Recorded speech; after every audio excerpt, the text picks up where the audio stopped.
Welcome to another episode of the Natanya Experience Psych and Hip Hop Talk This Way, where we excitingly explore the intersection between urban culture and mental health. Today, we are talking with none other than Menza. It's been difficult to think about what to put in this intro, if I'm honest, because Menza is a colorful character who was not sure if he wanted to be interviewed. And I'm very grateful. And now I've gotten to spend quite a bit of time with him and gotten close and a deeper understanding. So we kind of felt each other out and know what we do. And I'm so glad that he spent time speaking with me. And you can actually see how through the course of the interview, if you stay through it, he really opens up a lot of vulnerability and insights within himself and perspective, and looking at how his upbringing has shaped him to be the successful career person he is today in the music and entertainment world. So Menza has a childhood that's not unlike many other talented, accomplished folks, but it is one of perpetual trauma. He also has a deep connection with mental health because his mother, he has revealed and agreed to reveal this openly, struggled with schizophrenia. And so there were many episodes, and especially years ago when we didn't understand as much about these conditions, where there were outbursts and trauma that he witnessed and received as a small child and wasn't really sure how to reconcile and maneuver, and kind of being always ready for something to happen and being at the ready. So, meaning his fight or flight was constantly activated. And it's something that we see a lot of folks who come from more volatile upbringings talk about. And we know from neuroscience this has deeply long-term effects on the brain and how we see the world. Now, for Menza's case, luckily, he was able to channel this at the ready into a management style that and he openly will say, some people don't necessarily align with, because it is direct and authentic and clear. And because of that, he doesn't want surprises. He doesn't want to instigate them, and he doesn't want to receive them. And we talk about how his world was shaped, and also how music helped him find release and peace in some of the darkest points of his life.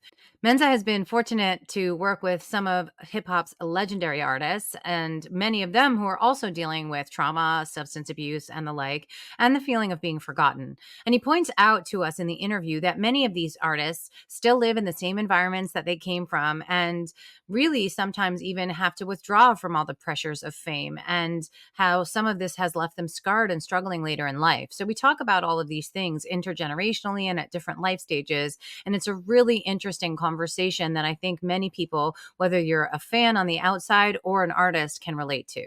There's also many parallels in other industries, like within the military or professional sports, or even the world of high finance, where we see a pressure to always be tough, always be ready to fight, ready to go, ready to win.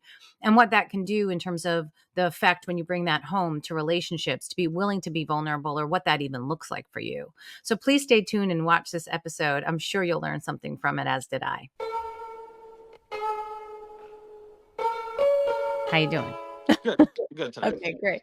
So I was wondering if you could just really quickly, in your own words, talk a little bit about what you do in the hip hop world and what is like your role in some of the people that you work with.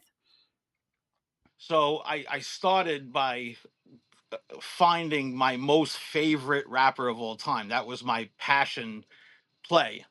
I was doing mortgages and real estate, and I wasn't satisfied with it. And one of the guys that was like the head of the bank I was at made us read a book one day called Think and Grow Rich. And the very first chapter is about this guy that just was so obsessed with Thomas Edison that the only thing that he wanted to do in his life was become partners with Thomas Edison. So the story, the first chapter, like as soon as I read that, I'm like, you know what? I'm done with this. My favorite rapper is a guy named Nature, and I don't know nothing about music, but I'm just gonna go find him and tell him that he's my idol, my inspiration, and I want to work with him. And I did, and it worked out. And 15 years later, because of that relationship, I have, legendary clients. My whole roster are all legends. No, which is incredible. And that's a really awesome message. So the first message is you might be doing whatever. You might be even having a great salary, but if you're not into it, you're not into it, and it doesn't make you feel alive. And so you followed something that was within you without a plan, right? Without instructions given to you, and yet you made it into your business, into your dream, and you get to have a good time, I gather, from hanging out with your idols and their friends and doing all that stuff. So that's awesome. So that's the good stuff. Now, if you're okay with it, we're going to shift into the not so good stuff because, this program is about having some difficult conversations, looking at some things that aren't really great because of the rise in aggression, incidents, self-harm and suicide specifically in the hip hop community and, in men's mental health as well as for women, but in men's mental health specifically, a significant rise and also quite frankly, men succeed more. So if a man tries to, take his life, he more often will use a gun or jump. And so unfortunately, it's a pretty serious thing. And or maybe sometimes depression is undiagnosed, but it's self-hatred, right? And then it comes out as anger. So that could be violence, fights, Yeah. those kinds of That things. that was definitely the case for me when I was younger. My mother is actually, diagnosed schizophrenic. She was in mental institutions my whole life. She didn't raise me. My grandmother and my grandfather did. So I've seen mental health problems from an infant, and at its the height of what you can expect when you say somebody is schizophrenic or mentally ill. So I have a lot of experience in it. When I went to therapy, it's funny that the therapist did tell me that the most common person that is on the therapist's couch is male entrepreneurs. And the reason being is that they have such a drive for their business, and they take it out on their family, or it's like they're so obsessed by the business that they can't separate the business and their personal life. And the personal life normally, like, goes to shit. In a way that was the case with me, I guess, for a certain period of time. But like, I did settle into where I'm at right now. And when it kind of happened organically, naturally, I did find peace. Like, I became more balanced, and it was just because my journey was paying off. It satisfied me. Like, I No, was no that's longer there incredible. was no longer like a hole that I needed to fill. That's really you said a lot of things there that's really incredible. First of all, thank you for trusting and being so public about what you shared. And, when you're a child, you look to the world to like help you make sense of reality. What's safe, what's good, what's bad. And you didn't have a linear model of that. And to go through that, it's very sort of I don't want to say what's normal and what's not normal, but for lack of a better word, it's very common if you have the circumstance that you described to have that struggle. The fact that you could recognize it, get some help, get through it, and now be, as much as any of us can be solid on solid footing most of the time, it's pretty incredible. But I think there's a couple things you said that I would love to get your thoughts on, like within that, because you said a lot. Sure. Um, in terms of men and entrepreneurship and all the things that are kind of really good, like powerful tools to get through, like drive, determination, being kind of, stubborn, being willing Yeah, to, it's a gift and a curse. yeah, You get to where you're at by having all of those attributes, but then everything else like diminishes. I, right. I lost a friend who I'm godfather to his son, 30 years, like brothers, and over something that slightly happened in business, we don't talk anymore. And like, it's just apparent to me that sometimes you have to like you have to sacrifice one for the other. Yeah, and also that what you were saying too about men and entrepreneurs, and again, not to stereotype, but to say that sort of society, Western society, at least here in the States, right? Like women in general are more it's more accepted for women to kind of reach out to each other and vent their feelings or share their frustrations and even check in on each other, how you doing and that kind of thing.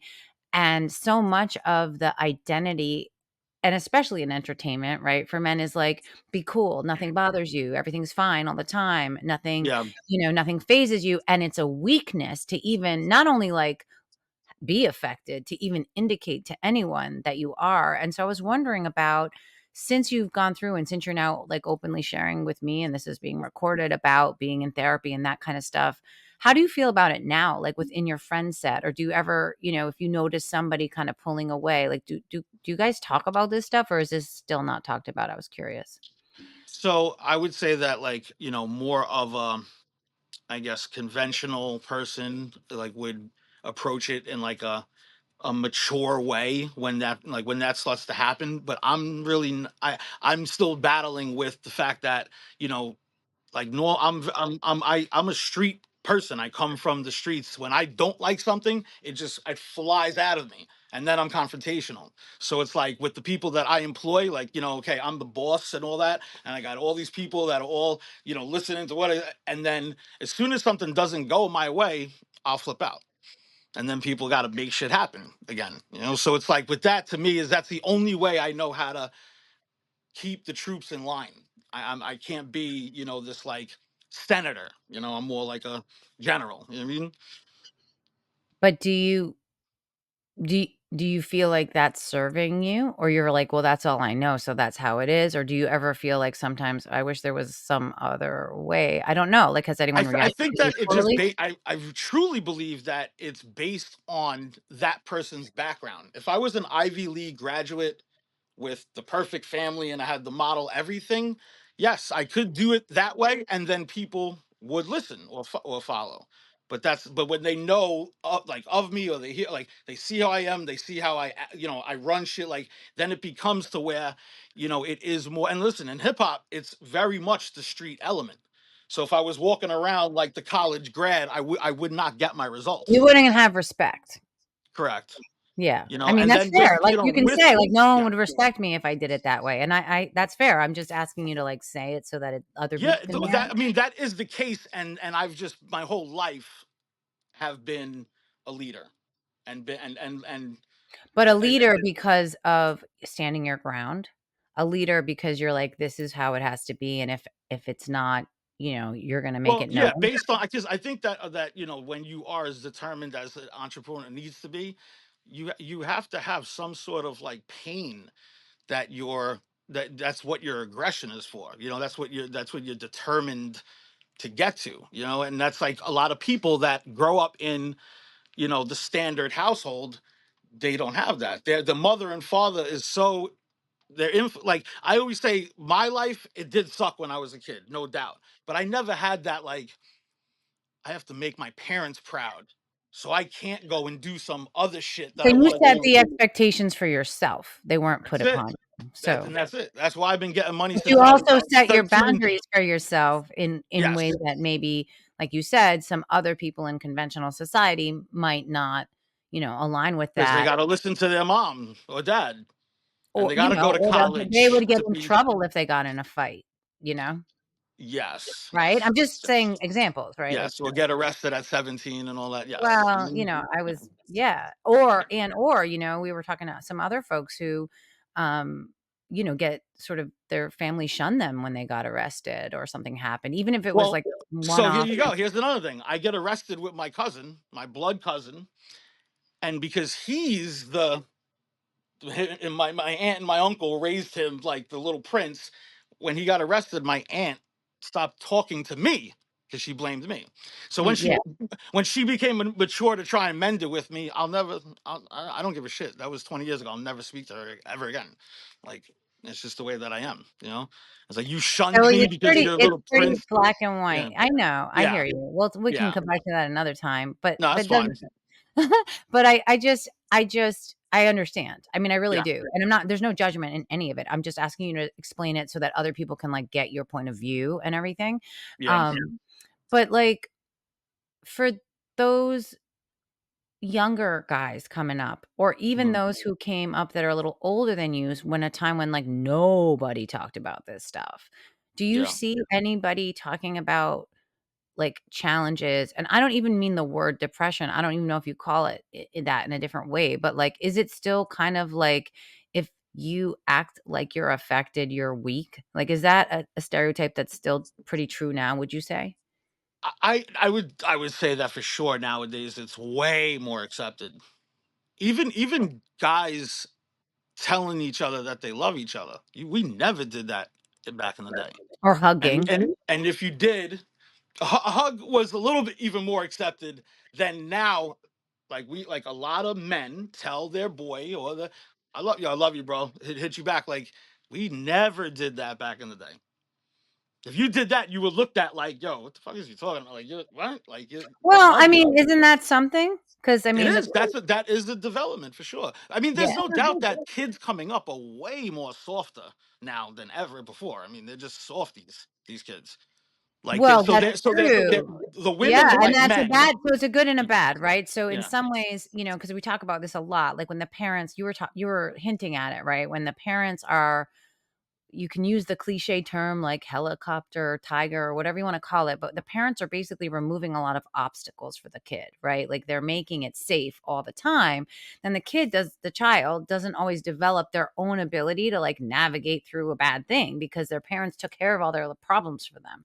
yeah, And that's, an issue in and of itself, right? Then there's the comparing to others. The people you used to compare to was like if they were in your neighborhood, right? In your school or on TV, but TV wasn't all the channels that we have now. So there wasn't like this comparing to everyone the way we have now with social media and for all this sure. stuff. Yes, having to compare yourself to what you see all the time. That's for sure. I don't know what that leads to in terms of mental health because I look at it like, I was never jealous or envious over anybody. And I don't understand that being a hater or being wanting to be like somebody else, like type of thing where it affects me. You know what I mean? Like, you Yeah, know, because you wear your self-identity as your armor now, but kind with of. the kids, is that like if the girl, if she's not pretty enough, she's got to do enhancements. It's all keeping up with what they see on their phone, and I think that has just watered everything down. Really, nobody really, is like there's just no real toughness in people. The women are more tougher than the men now. Like men are like really soft. I come from the generation where fathers left. That was like the thing in my when we were born. Now fathers are staying, the mothers are leaving. Like it's crazy. Yeah, there's a lot of shifts, and although I would wanna think that fathers saying a little more might also help men see what it means to be a man with a lot more variation than it used to be, but like you said, it's gotta be a balance of can you get through life though? Like, it's one thing to have comfort and safety and trust and support. I personally think that's a good thing. It's another thing to have so much handholding that you can't cook a meal for yourself or go, take a road trip or go on an airplane or to get a job by yourself without your parents, doing it for you. So it's almost like we have two extremes, right? Yeah, Like, and then there's like the real world. And now with the different ways of making money, right? So how yeah. did people make money in your industry before is very different than now. Yeah, everything was based on labor then, so that's why it was more like the man had to go out and work and the woman like, now with technology, it's just a matter of how hard it's how hard you work on the technology. Right. Nobody even wants to be these kids don't want to be, plumbers and roofers and shit like that. Like they don't want to work hard. Yeah, the trades Mhm. are dying and it's sad. I mean, it's one of in our other show, it's a benefit for a nonprofit that's a maker space where you can actually get experience with woodworking and metalworking and, like trades, like to do Yeah, real things with trades, your yeah. I and mean, also I can't yeah. say that I ever did. I didn't, to get to it's like I'll confess that my grandmother, being that she raised me, she did spoil me. She spoiled me with love only because I was in such a fucked up situation. It was like, I did become like a little like, yeah, I can't cook a meal to this day. I could cook on a barbecue, but I can't do really much of my stuff domestically. You know what I mean? And she did spoil me that way. I was like a Yeah, little but prince. thank good, I'm glad that you got spoiled a little bit because most, your initial role models is mom or dad if he's there, or dad if he's there, or mom if they're there. And like, what you had to, like you said, I mean, you didn't say what, but I can only imagine Yeah, it's experience of like your crazy, crazy shit. mom, Okay. I, that is not only confusing and upsetting and troubling, but also, it's like, it shows you the world is not a safe place all the time, or you can trust how people will behave or treat you. And that's like the basic stuff when you're growing up that shapes how you see the world, which is probably why, like you said, you're like, oh, it doesn't go my way, I flip out. And you know why? It was like, that's what and that's yeah. okay. It's really just I was so I always blame it on this too is the fact that I was raised by my grandparents, which old school Sicilians. I missed that whole like rock and roll parents age, and I was just only on Frank Sinatra and Dean Martin. So coming into the world, I have this like such this old world mentality that is just not applicable now. And now at 44, I feel like a fish out of water. Like I'm a Neanderthal in comparison to the way that people. But it's because I was raised by my grandparents. My grandfather was an entrepreneur in his own ways. You know what I mean? Like, and I just seen a man get up and go get money every day and come home with knots. And at 13, like I learned how to place bets and understand odds at like 6 years old. At 13, I was just taking bets. Do at 14. I mean, at 17, 18, we was getting money. I bought my own house at 19 years old. It was crazy. I never really had a conventional way of looking at the world. It was always like, And you by the know, way, I'm not saying that you need one. I don't personally. I was just, I think it's yeah. really, really interesting, the way you talked about that, like guys saying, "I love you, man," and that kind of stuff now, and just to really talk about what you're seeing on the scene between maybe some of the older artists that you work with, let's say like, 40 plus, and some of the Oh younger yeah. guys. I'd be Oh, curious, like what do you see differently in terms of like how people talk about mental health or how they're doing or what's going on with them? it's not now. The older guys are traumatized. Almost every single one of them. Because you think about like being at the top of the food chain and the top of the culture, and then at some other point in your life you're forgotten about. That ruins them just with just that alone, let alone all the street activity, the crimes, the how many times they've all been to jail, still living in the projects now at this age. They are very, very traumatized. Like you can see it in their eyes. Like it's so what I do, because I understand. See, a lot of people can't handle intense drama, loud shit breaking, people wow. I can. People that leave these artists in the behind are the ones that are like, this is too much for me. I'm not used to this. The executive type. Me, I'm in the hood with them and the executive. And I'm trying to break down to the fact that, like, I grew up with no father. I grew up with nonstop chaos and violence inside of my house. So I'm just like you, and I'm now successful. So I can teach you to do the same, but you have to apply the genius that makes you the artist. You have to apply it. Like, you're smart, you're intelligent, you're a genius. So why can't you get it together? But truthfully, some of them, the substance abuse from I the was years about of on to the say road. the Yeah, the addiction is yeah. usually there. They can't get out of the lifestyle at 50 years old. They still think that, you know how many rappers I It's deal with that It's hardwired at this yeah. point. It's Yeah. like they think it's 1995 again. It's like, bro, like you can't just smoke weed and drink all day and be out all night at 50 years old. It's gonna catch up. Mr. Cheeks, who me and Ryan, Ryan loves. I met Mr. Cheeks through Ryan. It's like one of our guys. This guy is constantly battling, stroke. It's not, and Yeah, I'm like, and I then don't think we're supposed to use his yeah, name. Just say a guy we know. okay. No, just Mi- because legally, like, we Mr. Cheeks is bad. Can be battling health issues. I mean, he's almost 50. Mm, So I'm sorry, Mr. Cheeks. I love you. You're my client. You're my brother, but you need to get more healthy. Okay. yeah, no, I mean, listen, you care about him. The point you're saying Yes. is that you care Yes. about him and Yes. you're concerned, and yet at the same time, we're even me, like, I don't just go waving my finger in front of someone's face and be like, "You shouldn't do that." Like, that's not how people get help. It's certainly not someone who's been in a pattern of behavior for 10, 20, 30, 40 years. It's just not.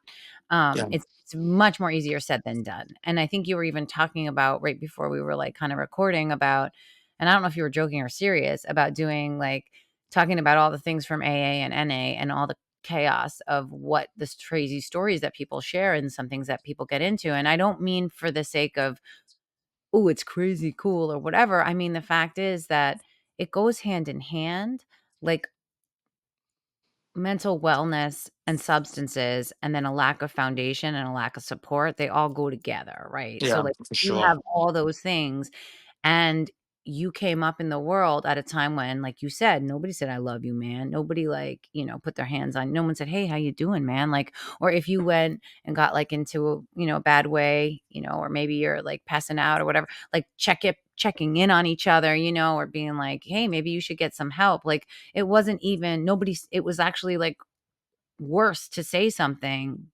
right, than to just ignore like it wasn't happening. Yeah, absolutely. I don't, and again, I don't know how more conventional families lived even back then, but I know that in my life, it was kind of just so intense that like there wasn't, the only love that I got was from my grandmother that just would hug and kiss me as much as she could. But then as soon as that ended, you know, it's insanity. I mean, so it's like I get it, but you can't use any of this as an excuse either. And I even knew that as a kid too. Like it was like I wasn't gonna be like, oh, woe is me, or use if I was going. I've always been like a quote unquote troubled. All that dumb shit that they say. It's like, but I still got it together at some point. Logic kicked in And you at some found point. inspiration and you found purpose in a business that not only was, like you said, I mean, whether what's legal or illegal, again, is not what I'm caring and focusing about. I just mean more like what you made, right? Like you went out there and you hustled and you're like, oh, and then you bought a house and you did a lot, you did a lot of things and you were working with your favorite people. That's a really, really cool story and really inspirational story, I think, for people who aren't there yet to see that you Yeah, did that. So, I mean, thank you for sharing that, but also yeah, that, you know, you're seeing it too, especially with, a lot of the, like, how do I say this? Fast and loose money, like, it comes and goes really quick. yeah. And then people are Sure. not prepared for what it means when it's not coming really fast or anymore, right? Yes, And so or when you, I think this is very important to point out. Like we're talking about like depression and mental health. I think that people that grow up in poverty are surviving, and that just being in survival mode, just like a soldier, they come home, they have PTSD. Like every one of these guys have PTSD, and then when absolutely. you're in survival mode, you become a criminal, and criminality and the mentality of criminality affects you heavily once you realize that after, when you're getting to a point where you don't have a skill set other than how to hustle, and you can't get a regular job, you become obsolete as an adult. And that's when I think people start killing themselves or killing other people. Yes, that was actually really, really important. Thank you, and profound, and that's I'm really glad you shared that. I mean, it's horrible, but it's really, really spot on too. Like, I think when you don't have a general sense of belonging, and it's corny, and I know it's like kumbaya camp stuff, but just think about it. Think about 2 kids, maybe they're both, um, Indian or Black or Caucasian or whatever, like, the same on the outside, like, of the same general sense, right? But one of them has to literally look over their shoulder all the time, worry about going outside to maybe catch a stray bullet or get beat up at home, or if there's food on the table, and biologically being in fight or flight, like being in that state, like Yes. you said, physically also literally ages you, like it breaks your cells down. It's not good for you. You can't even love in the right way. You can't because those systems are shut off in the body because the body's ready to run, fight or flight, right? So it actually affects all these other body systems, even like, your heart's function and all that stuff. And then Yeah. it catches up to you because we're not made to do that. The gazelle or the lion, right, can't be, um, Discretionary. constantly in high alert. It's just Yeah, like the physically lion has always got exhausting. to get money, always got to get food, and the gazelle always has to run away. There's no peace. There's no just chilling. You But, know what I mean? sometimes the lion takes a nap and the gazelle can, have a walkabout, and in this case, no. So both, Yeah. wherever you are on that, if you're the prey or the predator, whatever, Yeah. if you're in fight or flight all the time, it does like you said, it affects your decision making, even the impulse control, and also, maybe some people were like, "I don't care what society labels me," but there has been a lot of study that it actually does bother people to be thinking that they are bad people, Of you know? course. Yeah, of and it course. Once you feels get bad. labels, you know, you then your reputation, people talk, however it works out. I battle a lot of that still to this day. I Um, mean, I kinda brought it up because I think it's language that could be made fun of. So forgive mhm. me for, like, not having the best way to say it, but, like, Yeah, like, if you had a little kid in front of you or if you could talk to, like, little you know what I mean? And be like, yeah, "You're not bad, like, you're a good person." You yeah, maybe made some bad choices, but, yeah, like, you did what you had to do, and, what do you wanna be today? Do you wanna hurt people or help people? And help people could also mean, like, make money with them. It doesn't mean, like, help, like, Red Cross, but I think it's, like, that super simple, basic stuff about how we feel about ourselves and how we talk about ourselves and how we think the world sees us, yeah. that It's true. that can literally make the difference of someone feeling like they belong on this earth or not. And so, I think we're talking about stuff that isn't cool, but I think important. And I thank you for, kind of breaking it down with me today. Yeah, And, my hope is that people of all ages hear these conversations and be like, "Oh man, I relate to that. I relate to that guy." And see like, maybe this isn't how it has to be. And the biggest thing is, you know, if you have any advice or ideas for, what do you do when you're kinda like, do you ever get to feel a little bit kinda like, "Maybe I effed that up," or "Maybe I," you know, yeah. My "let's do different." impulsiveness, which I've always been called impulsive. I've been told like, I'm not used to being told the word no, like all that type of stuff is like I I mean, if I had to give advice to somebody else about that, I would just say, there are ways now. Like there's this thing with, what the hell was it with that book, the attachment styles, right? And it's like, if you're an avoidant or if you're all this type of shit, it's like there's tools out there now that you can actually work your way through it if you cared enough to apply it. Back then, I don't think, everything with like you're even doing this mental health stuff through AI.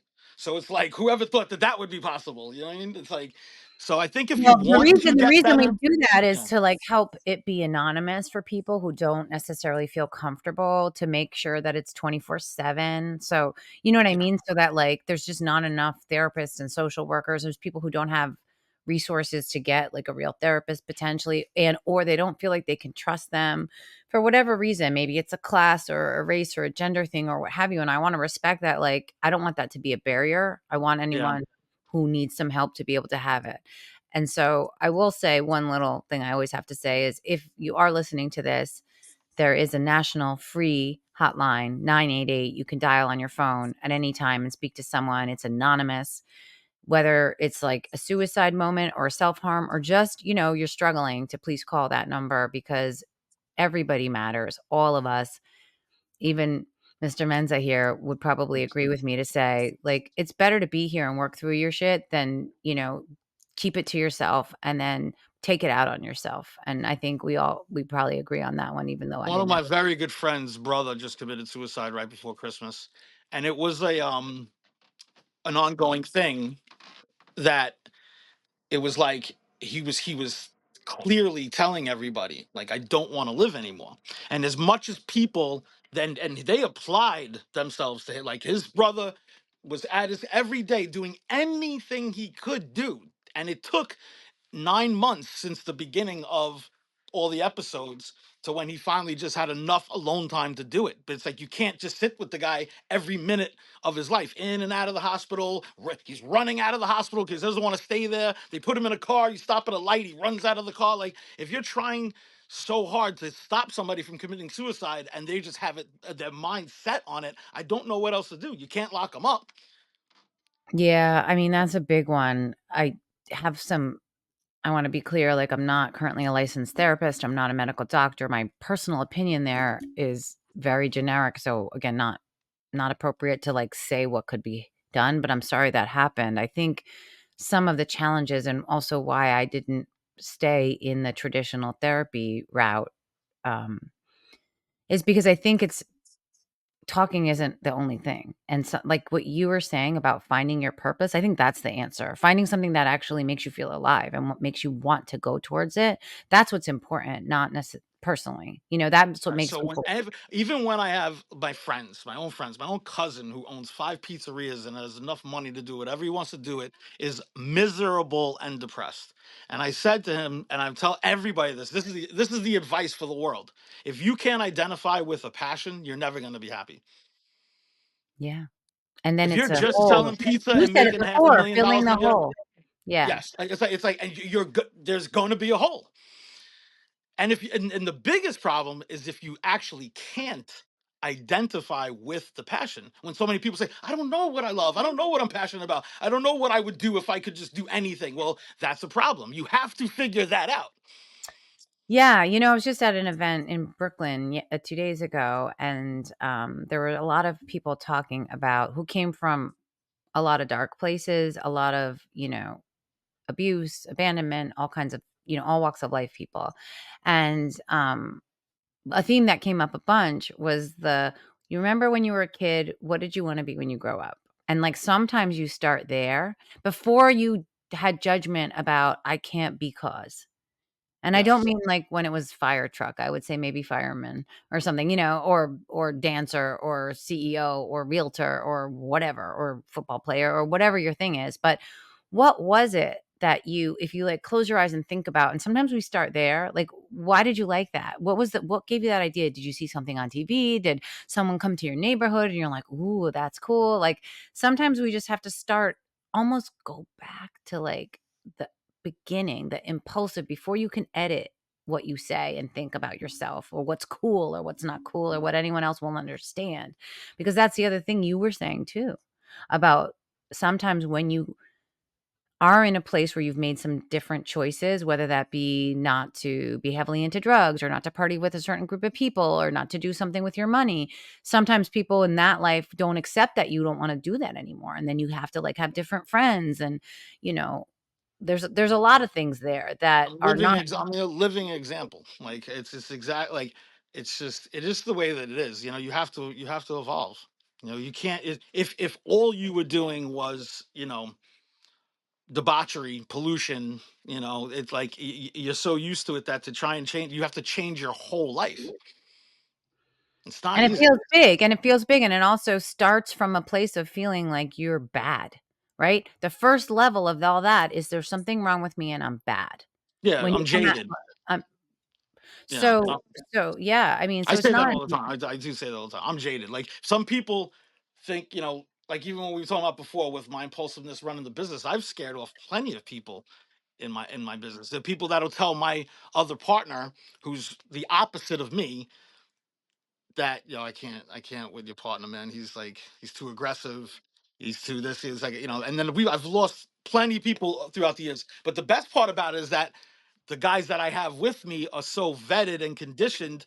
They're soldiers. Those are the guys that I want. I don't want the people that are like, no, you rub me the wrong way. Like you're too aggressive. You're too abrasive. Like, come on, man. Like, so you're not for me. So I like the way that I am. I enjoy being me, even though it can come off as like, yo, is this guy crazy? But that's me. But you're That's it. smiling and you're showing up and you're making moves and you're doing things every day. You're having weird conversations with people like me who you probably normally wouldn't. So that's pretty cool. Like, just looking at things differently, being open to new kind of stuff. And I think that's the other thing you were talking about the people who are 40, 50 years old, like literally in a tunnel. Yeah. You know what I'll I gi- mean? I'll give And you that's one why quick that's story another. about Yeah. one of the most disturbed, legendary guys I know, and I won't All mention right, his but name. don't Okay, name. I'm like, but no don't names, no name it. names. But I'm gonna give you the you know the pitfalls of it, right? So he grows up in the projects. They have no food. He's 17 years old, and he's a child prodigy of rap, and he's at the forefront of the culture with one of the most famous groups ever.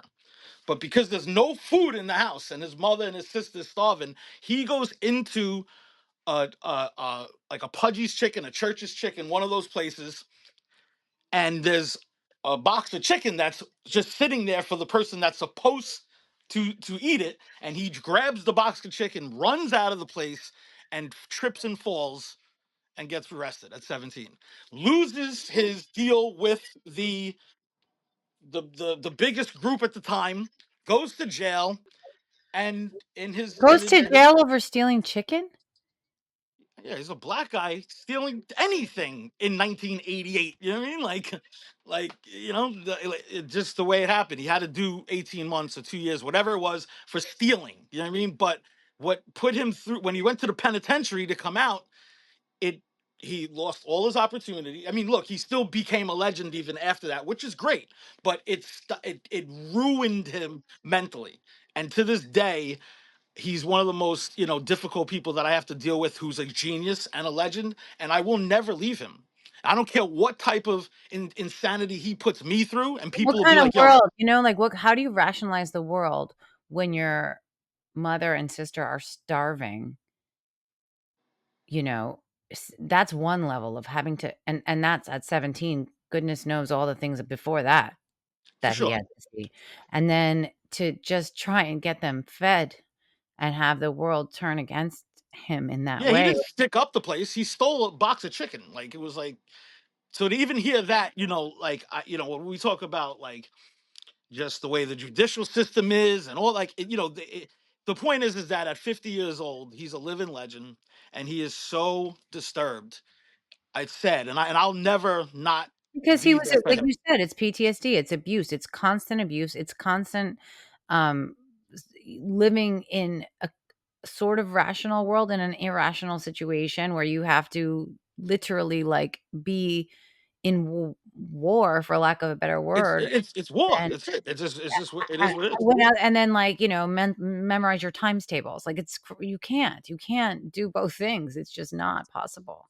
The brain It's won't funny even that you say allow it that it. way too. Yeah, because I math, mean, I was so wild when I was a kid. I graduated high school on an eighth grade math level. Now that's all I and do now is you like in math numbers. because you use it Mm, for something that matters to you. yeah, That makes sense, right? So now yeah, you got into it, but it's the same math. It's just like when math was just forced, memorize this stuff because it's a yeah, little less, it's harder to, like, get into it as well as even respect it because it seems like I need to have skills. I need to survive. So you're gonna focus on what you think does that. And it's that's understandable. It's just like you said, then there's like the rest of society and you don't fit. You're essentially it's almost like one person grew up in a war-torn country and the other one is in like the suburbs with lollipops and it's like, wait, this is like but they're 20 miles apart in the Manhattan, yeah. right? Maybe, right? So it's kind of surreal. So and And no, that's when when people like me say when you have like a kid that has the best upbringing, everything that he could ever want, all the love and everything he could ever want, and throws his life away.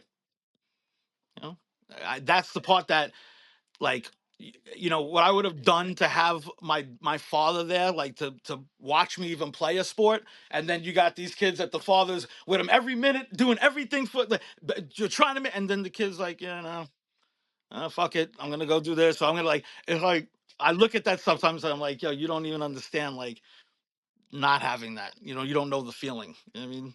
And then to have it and to take it for granted, it kills people like me. You know what I mean? yeah, because they're literally it's like having a birthday party with all the gifts and then just focusing on this, like, one brand that isn't the right brand of some shit, and you're like, "Are you kidding me? You have a birthday party with all the gifts." Yeah.